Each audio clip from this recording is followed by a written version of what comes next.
ওই বেগম হোসনা বানুকে করবো আমি হত্যা, তারপর ওই শিশু কামালকে করবো আমি হত্যা, আর তারপর আমাদের পথ হবে একদম পরিষ্কার।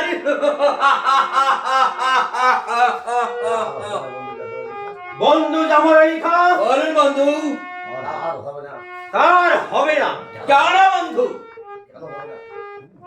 ওই শিশু কামাল পালিয়ে গেল। পালিয়ে গেল?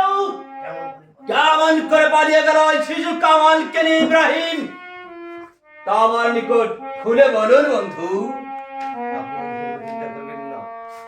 আর এ বিষয়ে আপনি কোনো চিন্তা করবেন না বন্ধু।